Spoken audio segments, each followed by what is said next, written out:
Welcome to NCR 507.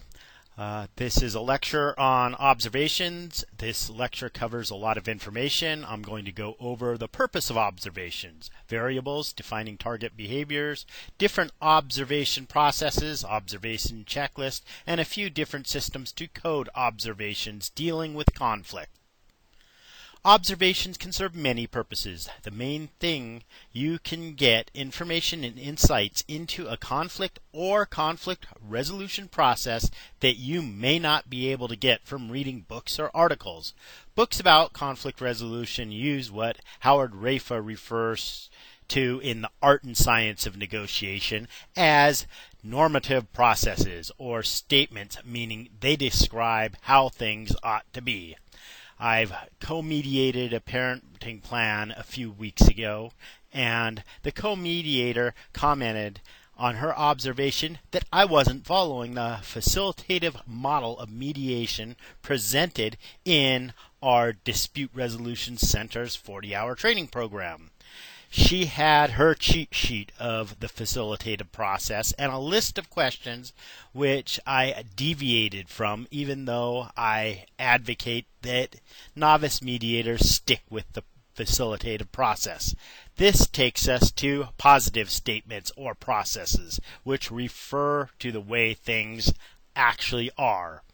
Observation should record the positive, how things are, and you may compare it with the normative theory or process books of how things ought to be. You should decide on a specific purpose of your observation in your research plan.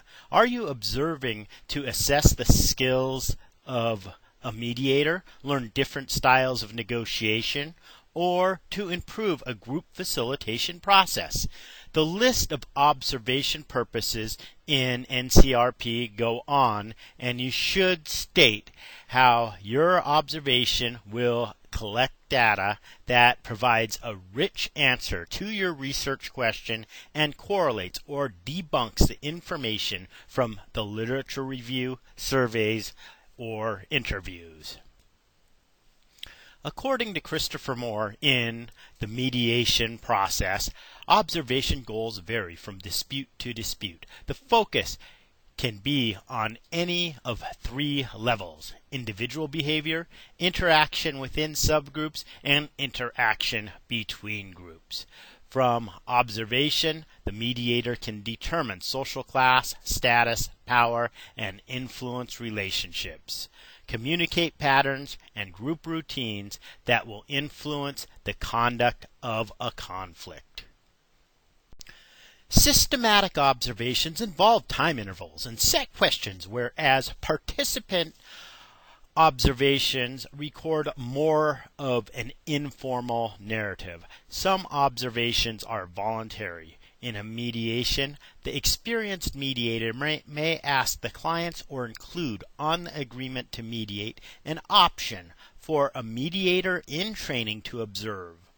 Other observations, like experienced by teachers being observed by their principals, are mandated by collective bargaining agreements. Observers have different roles in the process. In the case of the memoirs of Admiral Turner C. Joy in the book Negotiating While Fighting, Joy was the lead negotiator during the Korean War. He took detailed notes of the behaviors of the North Korean negotiators throughout the process. Because he was a commander of U.S. troops who were dying daily, he was a stakeholder in the process as a participant observer.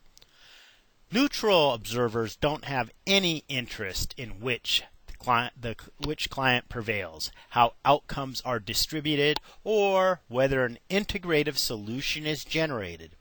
Sometimes observers disclose their observations and receive permissions from the clients being observed. Other times, they are the proverbial fly on the wall. Hidden video cameras, one-way mirrors, and disguising oneself as a client are examples of how observers may covertly collect data. The number of observers vary according to How much reliability is needed for the observation? The concept of inter-rater reliability is where multiple observers look at the same events and compare notes or coding for consistency. The duration of an observation could be an act of violence that lasts a few seconds to a longitudinal study that tracks historical trends through multiple observations. Emic refers to observing from inside a group, and etic refers to observing outside of a group. Daniel Druckmann, in his book Doing Research, Methods of Inquiry for Conflict Analysis, goes into great detail about the differences between emic and etic research.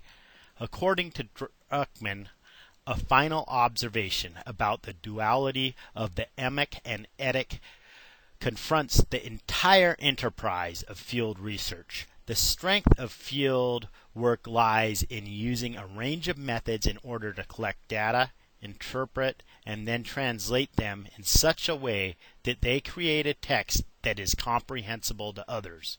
Unquote.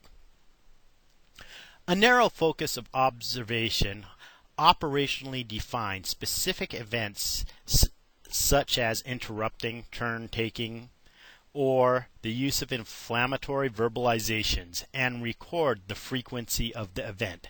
A broad focus observation will look at all behaviors that occur and may include anecdotal notes of what occurs during a specific time interval.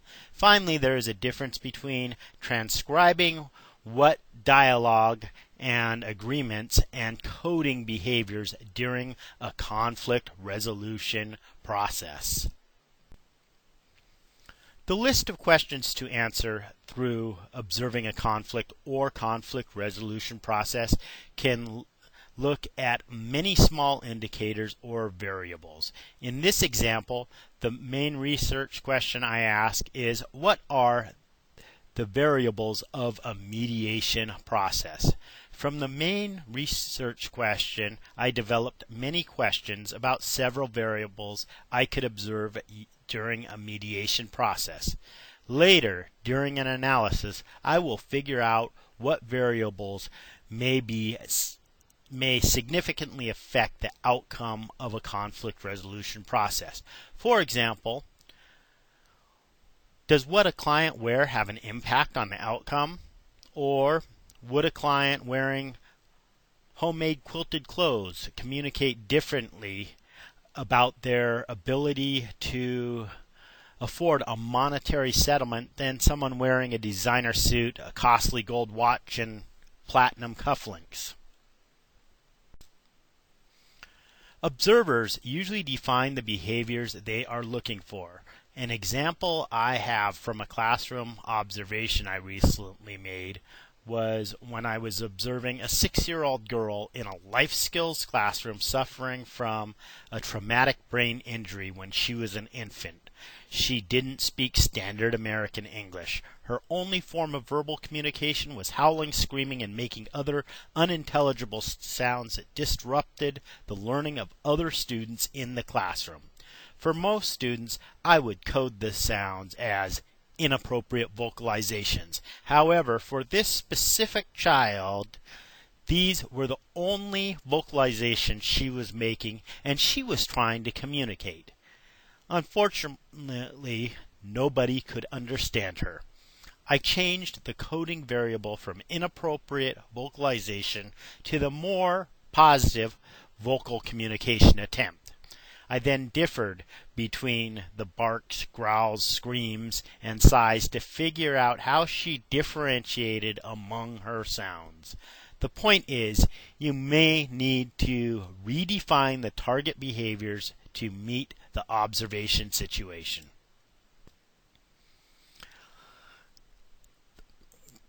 The list on this slide comes from Peninsula Dispute Resolution Center in Port Angeles, Washington. It shows a list of behaviors that observers look for the purpose of process improvement. important points to remember when you're observing a conflict resolution process. It is a challenge to remain silent for the duration of the process. It is, however, absolutely vital during a conflict resolution process to be successful in securing a durable, mutually agreeable settlement. Even if the observer strongly feels that a mediator is missing an important point, the observer is obligated to stay silent. It would be appropriate to make suggestions or point out things during a break in the mediation session. Some mediators and observers have a prearranged signal they use when a break or a caucus is called for.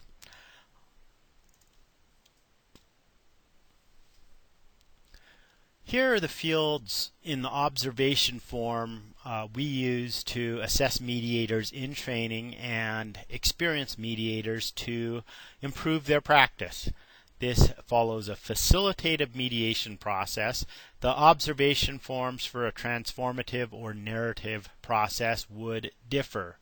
We're looking at the background information of each client, look at the opening statements of both clients, their positions, interest, conduct, and conflict style. And then we also look at the mediator's behavior on building the agenda, providing opportunities for caucus, and collecting information for a settlement agreement. This is a continuation of the observation form. I will post a copy of this form as an example. We developed this form through our certification committee, and we started with other forms borrowed from Kitsap, County Mediation Services, and community boards in San Francisco. So really this is a hybrid form from many different agencies that we redesigned to fit the purposes of our mediation certification process. We also have at Peninsula Dispute Resolution Center a candidate evaluation form to provide feedback to mediation certification candidates. This is also used in observations. We use this to debrief mediators. This provides the guidelines and the results and a score at the end of the mediation. Again, I will provide a link to this observation form as an example. This is similar to the form you will need to develop for this course to guide an observation related to your research question. You will need to create an observation form, chart, or spreadsheet to record observational data to answer your research question. You can create an elaborate observation system that matches Putnam's discourse analysis and research methods in negotiation. According to Putnam, 3 different types of discourse analysis are conversation analysis, pragmatics, and rhetorical analysis. Here I've created a simple event recording form and created some data codes. You may need to develop your own forms to answer questions like, did the clients have equal time to speak, or how much time did the clients actively listen to the other client?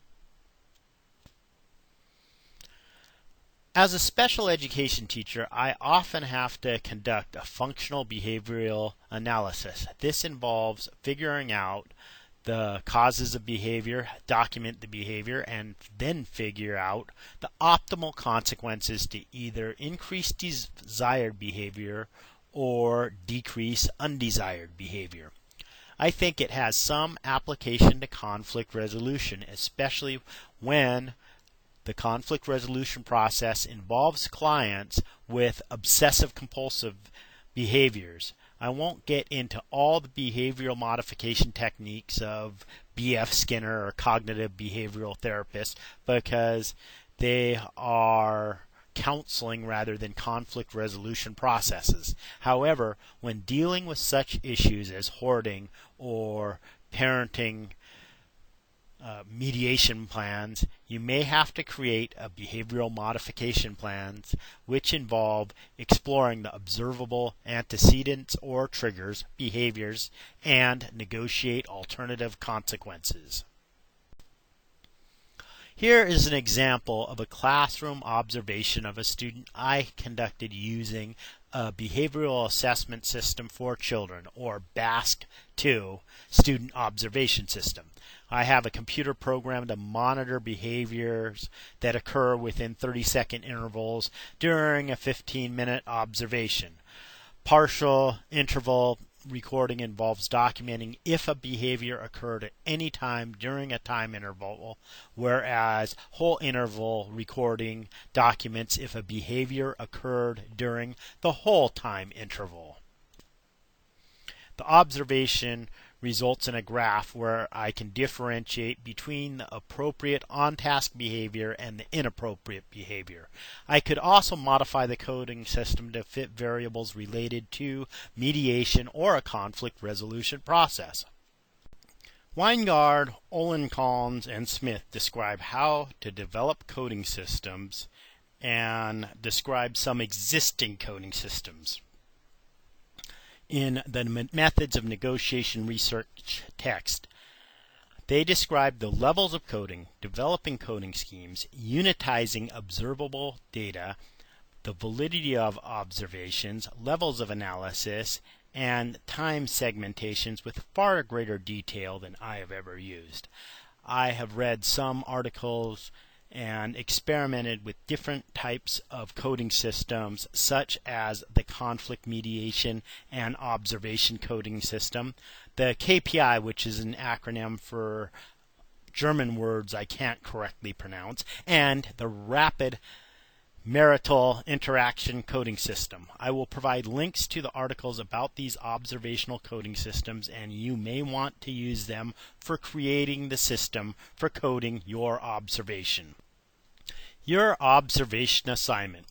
What you're going to do is define a purpose for your observation which is aligned to your research question. You will describe the observation variables such as gaining access, the role of the observer, the duration of the observation, and your data recording methods. You will create a list of questions that you will answer through your observation. You will define the target behaviors, setting variables or discourse variables you will observe. You will create a short form of approximately 1 page to record your data during your observation. And this should include some coding systems. And lastly, you should submit your observation form for peer feedback and provide feedback to your peers.